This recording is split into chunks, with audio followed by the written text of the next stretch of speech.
So what do you do with bad reviews from bad clients, and how can you cope with them? Well, realize this: you're not going to please everybody, okay?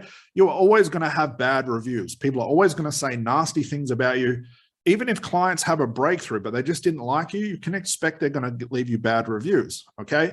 And they can put them anywhere, and they've got their right to do that, okay? So how do you start preparing for this? Well, number one, realize you're not going to please everybody. And if you're going into this thinking everybody's going to love you, business is going to be very, very tough.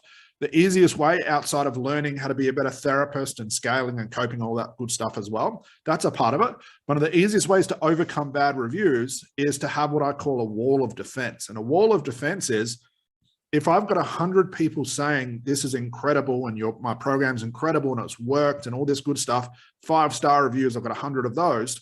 If I get half a dozen or even a dozen bad reviews, those 100 good reviews are going to delete the bad ones.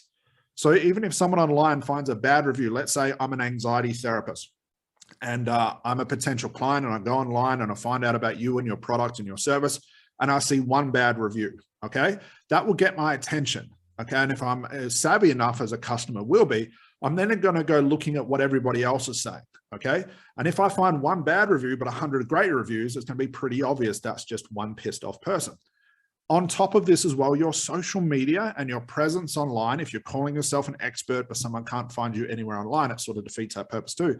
Your presence online and the information you provide, videos like this, content, all of that stuff as well, showing testimonials, all the stuff we talked about before, that's going to help you win that war of, clients saying bad things. I want my social media and my good reviews to sort of fight that war for me, okay? Everyone's going to have bad reviews. You can't escape it. Some happy people just turn into pissed off people. Now, I'm not saying this that if you're just a crap therapist and you can't get breakthroughs because you've been selling something you cannot do, that's a whole different story. Learn to become a really good therapist. Then you can back up what you're promoting and what you're selling. But allow your social media and your good reviews to fight that for you. Don't worry about bad reviews. Concentrate on your happy customers. Learn from them. Do the things that got you those happy customers in the first place. If you're finding you're taking on any client for any price with any niche, of course, you're going to have a mixture of people, and they're not going to be your ideal client. Sure, they might pay you up front. They might turn up on time. They might seem like a genuine good client, but then they leave a bad review at the end. Plus they want a refund because they just weren't in it. They weren't really prepared to do the sessions. They weren't really committed to having the breakthrough.